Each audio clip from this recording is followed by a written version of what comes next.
நீங்கள்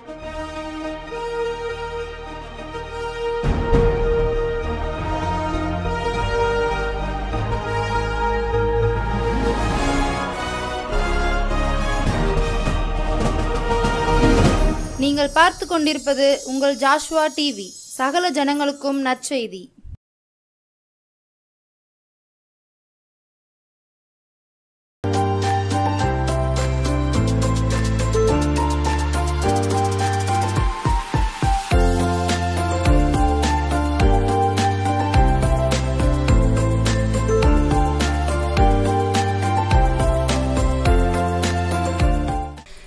கர்த்தருடைய பரிசுத்த நாமத்துக்கு ஸ்தோத்திரம் உண்டாதாக. இந்த நாளிலும் நாம் கடந்த வாரத்தின் செய்தியை தொடர்ந்து தியானிப்போம். தேவனை பின்பற்றும் போது தீமை நம்மை மேற்கொள்ள முடியாது, நன்மை மாத்திரமே நம்மை பின்தொடரும் என்பதை பார்த்தோம். தீமைகள் நமக்கு விரோதமாக உருவாக்கப்படும் எந்த ஆயுதமும் வாய்க்காதே போகும் என்பதையும் கடந்த நாட்களில் தியானித்தோம். ஒருவேளை தீமை நம்மை சுற்றி காணப்படலாம், ஆனால் அந்த தீமை நம்மை தொட முடியாதுங்கிறத நம்ம பார்த்தோம். இந்த நாட்கள்லையும் அதே அதிகாரத்தை, அதே வசனத்தை நம்ம தியானிக்க போகிறோம். மீண்டும் ஒரு விசை நம்ம அந்த வசனத்தை ஞாபகப்படுத்திக் கொள்வோம். 1 பேதுருவின் புத்தகம் 4ஆம் அதிகாரம் 13ஆம் வசனம். நீங்கள் நன்மையை பின்பற்றுகிறவர்கள் ஆனால் உங்களுக்கு தீமை செய்கிறவன் யார்? நீங்கள் நன்மையை பின்பற்றுகிறவர்கள் ஆனால் உங்களுக்கு தீமை செய்கிறவன் யார்? இந்த நாளில் நம்ம எதை குறித்து தியானிக்க போகிறோம் அப்படிங்கிறதுக்கு முன்பாக தலைகளை தாழ்த்தி ஜெபிப்போம். அவர் ராஜன் என்றால் நான் வீரன், அவர் எஜமான் என்றால் நான் ஊழியன், அவர் மேய்ப்பன் என்றால் நான் ஆடு, அவர் தகப்பன் என்றால் நான் பிள்ளை, நான் அவரின் பின்னே செல்வே, அவர் பின்னே மோசமில்லை, நான் அவரின் பின்னே செல்வே, அவர் அன்பாய் நடத்துவாரே. அன்பு தகப்பனே, இந்த நாளில் எங்களுடைய வாயின் வார்த்தைகளும் எங்களுடைய இருதயத்தின் தியானமும் உங்களுடைய சமூகத்தில் பிரீதியாய் இருப்பதாக என்று ஜெபிக்கிறேன். இயேசுவின் நாமத்தினாலே ஆமேன். கர்த்தருடைய பரிசுத்த நாமத்துக்கு ஸ்தோத்திரம் உண்டாவதாக. ஒருவேளை நம்ம கடந்த நாட்களில் பார்த்தோம், அநேக தீமைகள் மொர்தெகாய்க்கு விரோதமாக ஏற்படுத்தப்பட்டாலும் எந்த தீமையும் அவனை தொடாதபடிக்கு கர்த்தர் அற்புதமாய் பாதுகாத்து காரியத்தை மாறுதலாய் முடிய பண்ணினார் என்று பார்த்தோம். இந்த நாளில் நம்ம தியானிக்க போகிறது என்ன அப்படின்னு சொன்னால், ஒருவேளை நம்மை சுற்றி காணப்படுகிற தீமைக்குள் மற்ற மனிதர்கள் நமக்கு தீமை செய்ய முற்படுகையில் சில நேரங்களில் அந்த தீமையை நாம் கடந்து செல்ல நேரிடலாம். ஆனால் அந்த தீமை நம்மை பாதிக்காது, உள்ள தீமையே ஏற்படாது, தீமை நம்மை தொடவே செய்யாது. அது ஒரு நிலை. இன்னும் அடுத்த நிலை என்ன அப்படின்னு சொல்லி பார்த்தோன்னு சொன்னால், நாம் தீமையை கடந்து செல்ல நேரிடும், ஆனால் அந்த தீமை நம்மை பாதிக்காது. வேதத்தில் ஏசாயா தீர்க்கதரிசன புத்தகத்தில் ஆண்டவர் சொல்கிறாரு, நீ தண்ணீர்களை கடக்கும்போது நான் உன்னோடு இருப்பேன், நீ ஆறுகளை கடக்கும்போது அவைகள் உன்மேல் புரளுவதில்லை, நீ அக்கினியில் நடக்கும்போது வேகாதிருப்பாய், அக்கினி ஜுவாலை உன் பேரில் பற்றாது. ஸோ இந்த உலகத்தில் தண்ணீர்களை போல, ஆறுகளை போல, அக்கினியை போல தீமைகள் காணப்படலாம், நாம் அதை கடந்து செல்லவும் நேரிடலாம். ஸோ அதை கடக்கும்போது கர்த்தருடைய கரம் நம்ம பாதுகாக்கும், நாம் பத்திரமாக கடந்து செல்ல கர்த்தரே வழி நடத்துவார். அந்த தீமையோட எந்த பாதிப்பும் நம்ம தொடாதுங்கிறது தான் நாம் இந்த நாளில் தியானிக்க போகிறோம். நம்ம எல்லாருக்கும் தெரிந்த புத்தகம் தானியேலோட புத்தகம். அந்த தானியேலோட புத்தகத்தில் நம்ம எல்லாரும் அறிந்த ஒரு சம்பவம், தானியேல் அவனும் இந்த மொர்தெகாயை போல பாபிலோன் தேசத்துக்கு அடிமையாக கொண்டு போகப்பட்ட ஒரு மகன். அந்த இடத்துல ஆண்டவர் தானியேலை உயர்த்தி மேன்மைப்படுத்தி ஆசீர்வாதமாக்கி வைத்திருந்தார். ஆனால் அப்படி அவர் ஆசீர்வாதமாக இருந்தது அந்த தேசத்து ஜனங்களுக்கு பிடிக்கலை. காரணம், தானியேல் கிட்ட குற்றம் பிடிக்கும்படி முகாந்திரம் தேடினாங்க. ஆனால் ஒரு குற்றத்தையும் கண்டுபிடிக்க முடியலை. ஸோ வேதத்தை பற்றின காரியத்தை தவிர வேற எந்த காரியத்திலையும் இவனை குற்றப்படுத்த முடியாது அப்படின்னு சொல்லி அந்த தேசத்தில் உள்ள எல்லா ஜனங்களும் வந்தாங்க. ஆனால் இந்த தானியேல் அந்த தேசத்தில், அந்நிய தேசத்தில் போய் ஆண்டோடைய வார்த்தையை அப்படியே கேட்டு ஆண்டோடைய வார்த்தைக்கு கீழ்ப்படிந்தவனா, ஆண்டோருக்கு பிரியமானவனா ஜீவித்தாங்கிறத நம்ம அந்த இடத்துல பார்க்குறோம். ஒருவேளை அந்த நன்மையை பின்பற்றுகிற ஒரு மகனாக அந்த தானியேல் காணப்பட்டார். தானியேலும் அவருடைய நண்பர்களும் கூட அப்படி காணப்பட்டாங்க. இதை முதல் அதிகாரத்திலே பார்க்குறோம். அவர் ஒரு தீர்மானமுள்ள ஒரு வாழ்க்கை, கர்த்தருக்காக வைராக்கியம் பாராட்டுகிற ஒரு வாழ்க்கை, கர்த்தரையே பின்பற்றுகிற வாழ்க்கையை வாழ்கிறவராக காணப்பட்டார். ஒரு இஸ்ரவேல் தேசத்தில் இருக்கும்போது மட்டும் இல்லை, இஸ்ரவேல் தேசத்தோட அரண்மனையில் ராஜகுலத்தார்களாக ஜீவிக்கும் போது மட்டும் இல்லை, அவங்க அந்நிய தேசத்தில் அடிமையாக கொண்டு போய் அந்நிய தேச ராஜாவோட அரண்மனைக்கு கொண்டு போகப்பட்ட போதும், அந்நிய தேசத்தில் அந்த அந்நிய ராஜாவோட காரியங்களில் பயிற்றுவிக்கப்படும் போதும், அந்த தேசத்து மொழியை கற்றுக்கொள்ளும் போதும், அந்த தேசத்தில் அநேகரோட கூடி இருக்கும் போதும், மற்றவங்கெல்லாம் அந்த தேசத்தோட அந்த ராஜாவோட காரியங்களை அனுபவிச்சாலும், நான் அந்த ராஜாவோட போஜனத்தினால ராஜாவோட காரியங்களால் என்னை தீட்டுப்படுத்த மாட்டேன் அப்படிங்கிற ஒரு வைராக்கிய வாஞ்ச, எந்த இடத்துல இருந்தாலும் நான் என் தகப்பனை என் தேவனை நான் பின்பற்றுவேன், என் தேவனுடைய அடிச்சுவடுகளை மாத்திரமே பின்பற்றுவேங்கிற ஒரு வைராக்கியமுள்ள ஜீவியம் இந்த தானியேல் கிட்டையும் அவருடைய நண்பர்கள்கிட்டையும் காணப்பட்டது அப்படிங்கிறது நம்ம எல்லாருக்கும் தெரியும். ஸோ நாம் இதை அறிந்திருக்கிறோம். இந்த தானியேலை போல நம்முடைய வாழ்க்கையிலும் நாம் எல்லா சூழ்நிலையிலும் நான் என் தேவனையே பின்பற்றுவேன், எந்த சூழ்நிலையும் என்னை அசைக்கப்பட நான் இடங்கொடாது இருப்பேன், சூழ்நிலையினால நான் அசைக்கப்பட்டு போகாது இருப்பேன் அப்படின்னு சொல்லி வைராக்கிய வாஞ்சையோடு கூட நம்ம ஆண்டவரை பின்பற்றும் போது, ஆண்டவருடைய வார்த்தைகளை கை கொள்ளும் போது, ஆண்டவருக்கு பிரியமாக ஜீவிக்க நம்ம அர்ப்பணிக்கும் போது கர்த்தருடைய கரம் நம்ம தாங்கும். ஆனால் அப்படிப்பட்ட சூழ்நிலையில் ஒரு நாளுக்கு நாள் ராஜாவோட கண்களில் தயவு கிடைச்சது. இந்த தானியேலை குறித்து பார்த்தோன்னு சொன்னால், தானியேலோட ராஜ்ய பாரம் எல்லா ராஜாக்களோட காலத்துலேயும் ஜெயமாக இருந்தது அப்படின்னு சொல்லி பார்க்கும். தானியேலோட காரியம் ஜெயமாக இருந்தது எல்லா ராஜாக்களோட காலத்துலேயும். ராஜாக்கள் மாறினாங்க, ஆனால் தானியேலோட நிலை மாறவே இல்லை. நாளுக்கு நாள் தானியேல் என்ன பண்ணான் அப்படின்னு சொன்னால், தானியேலோட வாழ்க்கை உயர்ந்த அடைக்கலத்துக்கு நேராக போய்கிட்டே இருந்தது. அவனுடைய வாழ்க்கை நாளுக்கு நாள் விருத்தியாகி கொண்டே இருந்தது. தானியேல் ஆசீர்வதிக்கப்பட்டவனாகவும் இருந்தான், பிறருக்கு ஆசீர்வாதமானவனாகவும் அவன் ஜீவித்து கொண்டே இருந்தான். எந்தெந்த ராஜாக்கிட்ட எந்தெந்த ராஜாவின் கைக்கு கீழே அதிகாரியாக இருந்தானோ அந்தந்த ராஜாக்களுக்கு அவன் ஆசீர்வாதமாக இருந்தான். அந்த தேசத்துக்கும் தான் குடியிருக்கிற தேசத்துக்கும் ஆசீர்வாதம் உள்ளவனாக இருந்தான். அதுக்கு காரணம் அவன் நன்மையை பின்பற்றுகிற ஒரு தேவனுடைய மனுஷனாக இருந்தான். பாருங்க, இந்த தானியேலுக்கு விரோதமாக எப்படியாவது குற்றம் கண்டுபிடிக்கணும்னு சொல்லி அந்த தேசத்து ஜனங்கள், தேசத்து அதிகாரிகள் அவனுக்கு விரோதமாக கூட்டம் கொடுத்தாங்க. எந்த காரியத்திலாவது இவனை விழ தள்ளிடணும், எப்படியாவது நாம் அவனை மேலே குற்றம் பிடிக்கணும் முகாந்திரம் தேடி தேடி தேடி, ஆனால் தேடியும் காணாதே போனார்கள் என்று வேதவசனம் சொல்லுது. அப்படிப்பட்ட ஒரு சாட்சியுள்ள வாழ்க்கை, அப்படிப்பட்ட ஒரு கிருபை நிறைந்த வாழ்க்கை, அப்படிப்பட்ட ஒரு நன்மையுள்ள வாழ்க்கை, தேவனை பின்பற்றுகிற வாழ்க்கை அவன் வாழ்ந்தான். இயேசுவானவருடைய காலத்தில் பார்த்தோன்னு சொன்னால், எப்படியாவது இயேசுவானவரை குற்றப்படுத்திடணும்னு சொல்லி சாப்பிடுறதுக்கு நேரம் போய் குற்றம் கண்டுபிடிப்பாங்க, நடக்கிற நேரம் குற்றம் கண்டுபிடிக்க போனாங்க, அவர் பேசுகிற இடத்துக்கு அவரை குற்றம் பிடிக்கும்படிக்கே அவருக்கு பின்னால் ஒரு கூட்டம் என்ன செஞ்சிச்சு, தொடர்ந்து போய்கிட்டே இருந்துச்சு. ஆனால் ஆண்டவர் எந்த ஒரு குற்றத்தையும் அவரில் காண முடியாதபடிக்கு, என்னிலே பாவம் உண்டு உங்களிலே யார் சொல்லக்கூடும் சொல்லி ஆண்டவர் கேட்கக்கூடிய அளவுக்கு ஒரு வாழ்க்கை வாழ்ந்தார். அதே போல அவருடைய பிள்ளையாகிய தானியேலும் அப்படிப்பட்ட ஒரு வாழ்க்கை வாழ கர்த்தருடைய கிருபை அவனை பாதுகாத்து நடத்திச்சு. அந்த அளவுக்கு ஒரு விசேஷித்த ஆவியுடைய மனுஷனா தானியேல் ஜீவித்தாரு. அந்த விசேஷித்த ஆவி தானியேலை ஜீவனுள்ள தேவனுடைய தாசனா ராஜாக்கள் கண்களுக்கு முன்பாக நிமிர்ந்து நிற்கக்கூடிய கிருபையை கொடுத்துச்சு. அப்படி நின்னதுனால அந்நிய ஜனங்களோட தீமை, சத்துருவோட தீமை அவனை எப்படியாவது அவனை தீர்த்து கட்டுறணும்னு நினைச்சாங்க. ஸோ ஆண்டவரும் என்ன பண்ணாருன்னா, அந்த தீமைக்குள்ள அவனை கடந்து செல்லதுக்கு அனுமதிச்சாரு. அவனை தூக்கி சிங்க கவிக்குள்ள போட்டவங்க, அதாவது நம்ம எல்லாருக்கும் தெரியும், ராஜா கிட்ட சொல்லி, ராஜாவே உண்மை தவிர வேற ஒருத்தரையும் ஜனங்கள் வணங்கக்கூடாது அப்படின்னு சொல்லி நீங்கள் ஒரு சட்டம் ஏற்றணும் அப்படின்னு சொல்லி வஞ்சகமா இவனை விழுத்துள்ளதுக்காகவே ராஜா கிட்ட பேசி ராஜாவோட மனதை மாற்றி ராஜாவோட யோசனை இல்லாத இருக்க நேரத்தில் ராஜாவை பயன்படுத்தி ஒரு சட்டத்தை ஏற்ற வச்சாங்க. ராஜா சட்டம் ஏற்றின பிறகு வந்து பார்த்தாங்க, தானியேல் வழக்கம் போல மூணு வேளையும் ஜெபம் பண்ணிடுவான். எருசலேமுக்கு நேராக பலகணிகளை திறந்து வச்சு 3 வேளையும் ஜெபம் பண்ணிக்கிற ஒரு தேவ பிள்ளையாக இருந்ததுனால அவன் வழக்கம் போல் அதை செய்து வந்தான்.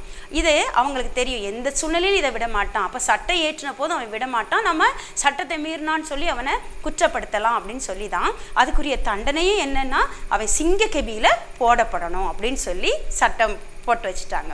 சட்டம் போட்டு ராஜாவோட முத்திரையும் அதில் இடப்பட்டுட்டு, ராஜா முத்திரையிட்டதை செல்லாமற் போக பண்ண ராஜாவால் கூட முடியாது. அப்படிப்பட்ட ஒரு சூழ்நிலையை உருவாக்கி வச்சுட்டு தானியேலை தேடி வராங்க. தானியேல் வழக்கம் போல தான் செய்யக்கூடிய நன்மையை செய்து கொண்டே இருந்தான். அந்த நன்மையானதை அவன் பின்பற்றி கொண்டே இருந்தான். அப்போ அவன் பின்பற்றி கொண்டிருந்ததுனால இப்போ இந்த என்ன செஞ்சிட்டாங்க, ஒருவேளை அந்த காலத்தில் அவங்க எப்படி ஃபோட்டோ எடுத்தாங்களோ, இப்போனா ஃபோனில் ஃபோட்டோ எடுத்துடலாம், ஃபோட்டோ எடுத்து அனுப்பிடலாம். ஆனால் அப்போ அவங்க ஃபோட்டோ அதை ராஜாவோட நாலேஜுக்கு அதை கொண்டு போனாங்க. ராஜா அதை பார்த்துட்டு இப்போ ராஜாவே தகைக்கிறார். ஐயோ, தானியேலுக்கு விரோதமாலாம் நம்ம சட்டம் ஏற்றிட்டோம், நம்ம தப்பு பண்ணிட்டோமேன்னு ராஜா யோசித்தாலும் தான் ஏற்றின சட்டத்தை தானே மாற்ற முடியாத அளவுக்கு நம்ம முத்திரை போட்டிருக்கோங்கிறத உணர்ந்த போது ராஜா பரிதவிக்கிறாரு. ஆனால் ராஜாவால் கூட விடுவிக்க முடியாத ஒரு சூழ்நிலை. இந்த சூழ்நிலையில் என்ன பண்ணாங்கன்னா தானியேலை கொண்டு வந்து சிங்கக்கெபிகளை போட சொல்லிட்டாங்க. அப்போ ராஜா ஒரு வார்த்தை சொல்றாரு, தானியேலே, ஜீவனுள்ள தேவனுடைய தாசனை நீ இடைவிடாமல் ஆராதிக்கிற உன் தேவன் உன்னை தப்புவிப்பார்னு சொல்லி அவரும் கைவிட்டு ஆண்டு கரத்தில் ஒப்பு கொடுத்துட்டு சிங்கக்கெபிக்கு அனுப்பி வச்சுட்டாரு. ஸோ உலக பிரகாரமான ராஜாவால் செய்ய முடிஞ்ச உதவி அது மட்டும்தான். ஆனால் தானியேலோட அவன் நன்மையை பின்பற்றுகிறவன், ஜீவனுள்ள தேவனுடைய தாசன், ஜீவனுள்ள தேவனை ஆராதிக்கிறவன்கிறத அந்த ராஜாவும் அறிந்திருந்தாரு. அப்போ அறிந்திருந்ததுனால அந்த வார்த்தையை அறிக்கை பண்ணி அவரை அந்த வார்த்தைக்கு ஒப்பு கொடுத்து அந்த ராஜா அனுப்பி வச்சாரு. ஸோ அந்த இடத்துக்கு போன உடனே சிங்கக்கெபியில் தானியேல் விடிய விடிய இருந்தார். விடிய ராஜா தூங்கலை.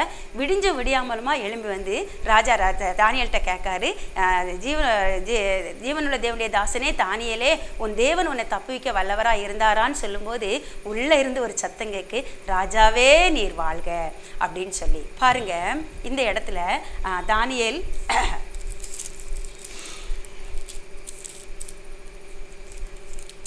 6ஆம் அதிகாரம் 23வது வசனம் சொல்லுது, அப்பொழுது ராஜா தன்னில் மிகவும் சந்தோஷப்பட்டு தானியேலை கெபியிலிருந்து தூக்கிவிட சொன்னான். அப்படியே தானியேல் கெபியிலிருந்து தூக்கிவிடப்பட்டான். அவன் தன் தேவன் பேரில் விசுவாசித்திருந்தபடியால் அவனில் ஒரு சேதமும் காணப்படவில்லை. பாருங்க, சிங்கக்கெபியில பசியோடு இருந்த சிங்கக்கெபிக்குள்ள தானியேலை தூக்கி போட்டாங்க.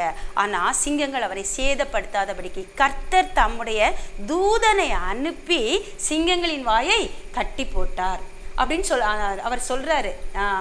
22வது வசனத்துல தானியேல் சொல்றாரு, தானியேல் ராஜாவே நீர் என்றும் வாழ்க, சிங்கங்கள் என்னை சேதப்படுத்தாதபடிக்கு தேவன் தம்முடைய தூதனை அனுப்பி அவைகளின் வாயை கட்டி போட்டார் அப்படின்னு சொல்லி அவர் சாட்சி சொல்றாரு. அப்போ சந்தோஷமா ராஜா என்ன செய்யறாரு, தானியேலை தூக்கிவிட சொல்றாரு. ஸோ இந்த பகுதியிலிருந்து நம்ம பார்த்தோன்னு சொல்லலாம், சில நேரங்களில் இந்த சிங்கக்கெபி போன்ற அனுபவங்களை, மனுஷர் நமக்கு விரோதமாக உண்டு பண்ணுகிற கண்ணிகளை நம்ம கடந்து செல்ல வேண்டியது நேரிடலாம். ஆனால் எப்படி சிங்கங்களின் வாயை கட்டிப்பட்ட ஜீவனுள்ள தேவன் தானியேலோடு இருந்தாரோ நம்மோடும் கூட அவர் இருக்கிறார். நாம் நன்மையை பின்பற்றுகிறவர்களானால் இந்த உலகத்தில் காணப்படுகிற எந்த தீமையும் நம்ம சேதப்படுத்த முடியாதபடிக்கு தேவன் தம்முடைய தூதனை அனுப்பி தம்முடைய தாசர்களை விடுவிப்பார். இதே போல தானியேலை விடுவித்த தேவன் நம்மையும் விடுவிக்க வல்லவராய் இருக்கிறார். அந்த சிங்கங்கள் பசியோட தான் இருந்தது, இல்ல பசி இல்லாட்டி சிங்கம் சேதப்படுத்தாது. ஆனா அந்த சிங்கம் பசியோட தான் இருந்ததுங்கிறத அதுக்கு அடுத்த வசனத்துல நம்ம பார்க்கிறோம். இவனை தூக்கி கெட்டி, யாரு தூக்கி தானியேலை கெட்டி தூக்கி போடணும்னு சொன்னாங்களோ அந்த ராஜா கோபத்தில் சொல்றாரு, அந்த மனுஷரை கொண்டாந்து போடுங்கன்னு சொல்லும்போது அவங்கள கொண்டாந்து போடும்போது இந்த சிங்கங்கள் என்ன செஞ்சுதான் பாஞ்சி அவங்க தரைக்கு வர கெபிக்கு உள்ள வர கூட இல்லை, உள்ள வரும்போதே பாஞ்சு பிடிச்சி அவங்கள சாப்பிட்டுதுன்னு சொல்லி நம்ம பார்க்கோம். அவ்வளோ பசியோடு இருந்த சிங்கங்கள் தானியேலை தொடாததுக்கு காரணம் அவன் ஒரு ஆவிக்குரிய மனிதனா இருந்தான். அவன் மாம்சத்துக்குரிய மனிதனா காணப்படலை. மாம்சத்தில் நன்மை வாசமாக இருக்கிறது இல்லை. ஆனால் ஆவிக்குரிய மனிதர்கள், ஆவியின்படி சிந்திக்கிறவர்கள், ஆவிக்குரியவர்களா ஜீவிக்கிறவர்கள், ஆவிக்குரியவர்களா ஆண்டவரை ஆராதிக்கிறவர்களை, ஆண்டோடைய தூதர்கள் பாதுகாக்கிறவர்களா, அவர்களை சூழ கர்த்தரை அவரை அந்த மாதிரி ஆராதிக்கிற பிள்ளைகளை சூழ பாதுகாக்க தன்னுடைய தூதர்களை அவர் அனுப்புகிறார். அந்த தானியேலை பாதுகாத்த தேவன் நம்மையும் இந்த உலகத்தில், இந்த பொல்லாத உலகத்தில் ஆறுகளை நம்ம கடக்க நேரிடலாம், தண்ணீர்களை கடக்க நேரிடலாம், அக்கினியை கடக்க நேரிடலாம், பொல்லாத மனுஷர்கள் கையில் நம்ம ஒப்பு கொடுக்கப்படலாம், துஷ்ட மிருகங்கள் நம்மளை சூழ்ந்து காணப்படலாம். ஆனால் சிங்கங்களின் வாயை கட்டி போட்ட தேவன் எல்லா பிரச்சனைகளிலும் இருந்தோம் நம்மை தப்புவிக்க வல்லவராய் இருக்கிறார். அது நம்மை தொடாதபடிக்கு, அது நம்மை பாதிக்காதபடிக்கு, நம்ம கடந்து சென்றா கூட அது நம்மை பாதிக்காதபடி நம்மை பாதுகாக்கிற தேவனா இருக்கிறார். அதே தானியேலின் புத்தகத்தில் நம்ம எல்லாரும் அறிஞ்ச பகுதி தான் அந்த தானியேலோட நண்பர்கள் சாத்ராக், மேஷாக், ஆபேத்நேகோ 3 பேரும் ஆண்டவருக்காக வைராக்கியம் பாராட்டினாங்க. ஆண்டவரை பின்பற்றல உறுதியா இருந்தாங்க. அவங்க 3 பேரும் ராஜா நிறுத்தின பொற்சலே நாங்கள் வணங்க மாட்டோம் அப்படிங்கிறதுல அவங்க உறுதியா இருந்தாங்க. ஒருவேளை அவங்க ஒரு வார்த்தை சொன்னாங்க, தேவன் எங்களை தப்புவிக்க வல்லவராக இருக்கிறார், அவர் தப்புவியாமற் போனாலும், அப்படின்னா என்ன அர்த்தம்னா எங்களை அவர் மரணத்துக்கு ஒப்பு கொடுத்தாலும் கூட நாங்கள் என்ன செய்ய மாட்டோம், ராஜா நிறுத்தின பொற்சிலையை வணங்க மாட்டோம். எங்கள் ஜீவனுள்ள தேவனுக்கு உண்மையுள்ளவர்களாக நாங்கள் ஜீவிப்போம், அவர் காட்டின வழியில் நாங்கள் முன்னெடுப்போம், அவருக்காக எங்கள் ஜீவனே போக நேரிட்டா கூட அவருக்கு உண்மையுள்ளவர்களாக நாங்கள் ஜீவிப்போம், எந்த நஷ்டத்தையும் சந்திக்க நாங்கள் ஆயத்தமாக இருக்கிறோம்னு சொல்லி வைராக்கியமாக நின்ன அந்த வாலிபர்களை, அந்த 3 வாலிபர்களையும் அக்கினி சூளையை இன்னும் ராஜா கோபத்தில் என்ன சொல்கிறாரு அப்படின்னா, இப்போ தானியேலை கூட ராஜா இஷ்டமில்லாமல் சிங்கக்கேபிக்கில் அர்ப்பணித்தார், அவரால் ஒன்றும் பண்ண முடியல. ஆனால் இந்த ராஜா அக்கினி சூளையை இன்னும் 7 மடங்கு சூளையை சூடாக்கி அவங்கள கெட்டி சும்மா கூட போட விடலை, கெட்டி பலத்த கயிர்களால் கெட்டி அக்கினி சூளைகளை கொண்டு போட சொன்னார். கொண்டு போட்டவங்கள கொண்டு போட்டவங்க அந்த அக்கினி சூளையோட வெக்கையில் என்ன செஞ்சிட்டாங்கன்னா கருகி செத்து போனாங்கன்னு சொல்லி வசனம் சொல்லுது. ஆனால் உள்ளே போட்டப்பட்டவங்களை ராஜா மேலேருந்து பார்க்குறாரு, அக்கினி சூளைகளை நடக்கிறத அவர் பார்த்துக்கிட்டு இருக்காரு.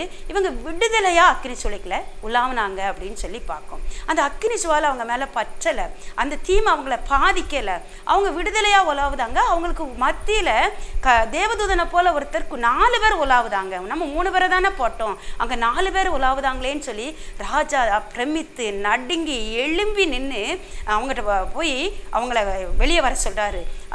சாத்ராக், மேஷாக், ஆபேத்நேகோ என்பவர்களே நீங்கள் வெளியே வாங்க அப்படின்னு சொல்லும்போது அவங்க என்ன செஞ்சாங்கன்னா ரொம்ப ஃப்ரீயாக ஒரு பார்க்கில் ரிலாக்ஸாக நடமாடிட்டு காற்று வாங்கிட்டு வர்ற மாதிரி அவங்க ஃப்ரீயாக வெளியே வந்தாங்க. அப்படி வெளியே வந்த உடனே தான் அவர் கேட்காரு என்னென்ன. ஆனால் வெளியே வரவங்கள பார்க்காங்க, அவங்க ட்ரெஸ்ஸு கருகலை, ஏன் தலை முடி கூட கருகலை, அக்னியின் மனம் கூட அவங்க மேலே வீசலை. அந்த அக்னியோட மனம் கூட வீசாதபடிக்கு கர்த்தர் அவர்களை அற்புதமாய் பாதுகாத்தார். அதே நம்முடைய வாழ்க்கையிலும் ஒருவேளை இப்படிப்பட்ட காரியங்களை கடவுள் நமக்கு கடவுளுடைய சித்தம் இல்லாமல், இறைவனோட சித்தம் இல்லாமல் எந்த காரியமும் நமக்கு அனுமதிக்கப்படாது. ஏன்னா கர்த்தருடைய செயல் இல்லாமல் ஊரிலே தீங்கு வருமோ அப்படின்னு சொல்லி வேதவசனம் சொல்லுது. அப்போ அவர் அனுமதிக்காம உள்ள மொர்தெகாயோட காரியத்தில் அந்த தூக்கு மரத்துக்கிட்ட போகிறதுக்கு ஆண்டவர் மொர்தெகாய்க்கு சத்துருவுக்கு மொர்தெகாயை கொண்டு போக அனுமதி கொடுக்கல, செய்யத்தான் அனுமதி கொடுத்தாரே ஒழிய அவன் அதை கடந்து போக அனுமதி கொடுக்கல. ஆனால் இந்த இடத்துல சாத்ராக், மேஷாக், ஆபேத்நேகோ மூலமாக நம்ம தானியேல் மூலமாக அவர் ஜீவனுள்ள தேவன் அப்படிங்கிற ராஜாதி ராஜன், கர்த்தாதி கர்த்தன்கிறத ராஜாக்கள் உணர்ந்து கொள்ளணுங்கிறது ஆண்டோடைய சித்தமாக இருந்ததுனால ஒருவேளை அக்கினி சூளைகளை அந்த பிள்ளைகளை அனுமதிச்சார். நம்முடைய வாழ்க்கையிலும் கூட சில நேரங்களில் ஆண்டவர் இப்படி அக்கினி சூளை போன்ற அனுபவங்களை, சூளை போன்ற அனுபவங்களை அனுமதிக்கும் போது ஆண்டவர் நம் மூலம் பெரிய காரியங்களை செய்ய போகிறாரு. ராஜாக்களை சந்திக்க போகிறாரு, அதிகாரிகளை சந்திக்க போகிறாரு, அவங்களுக்கு தான் யாருங்கிறத நிரூபிக்க போகிறாருங்கிறத நம்ம முன்னாலேயே உணர்ந்துட்டோம் அப்படின்னு சொன்னால் அந்த அக்னி சூளை அனுபவத்துக்குள்ளே போகிறதுக்கு நம்ம தயங்க மாட்டோம். எப்படி இந்த சாத்ராக் மேஷாக் ஆபேத்நேகோ தானியேலுக்குள்ள ஒரு தைரியத்தை ஆண்டவர் கொடுத்தாரோ அதே தைரியத்தை, அந்த பரிசுத்த ஆவியினால் உண்டாகுகிற தைரியத்தை அவர் நமக்கு தருவார்.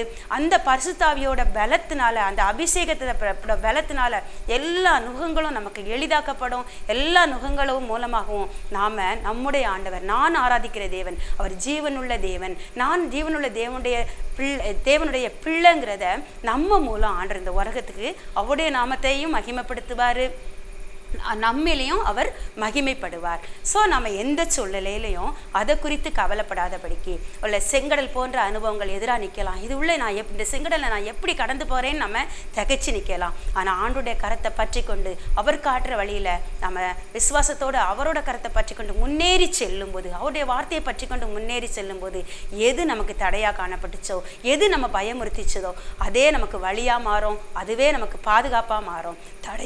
தடையாக வந்த அந்த செங்கடல் மதிலா மாறி தேவ பிள்ளைகள் பத்திரமா கரை சேர, இன்னொரு எல்லைக்குள்ள கடந்து போக அது கிருபை செஞ்சது போல நமக்கு எதிரான சத்துருவின் திட்டங்களும், நமக்கு எதிரான தீமைகளும் நாம் இன்னும் ஆண்டோடைய ஆவிக்குரிய எல்லையின் அடுத்த படிக்கு செல்வதற்கு வழியா வாசலா அமையும். கர்த்தர் தாமே இந்த வார்த்தைகளை ஆசீர்வதிப்பாராக. நம்ம எல்லாருக்கும் இப்படிப்பட்ட கிருபைகளை தந்தருள்வாராக. நாம் நன்மையை பின்பற்றுவோம், ஆசீர்வாதங்களை சுதந்திரிப்போம். இயேசுவின் நாமத்தினாலே ஆமென்.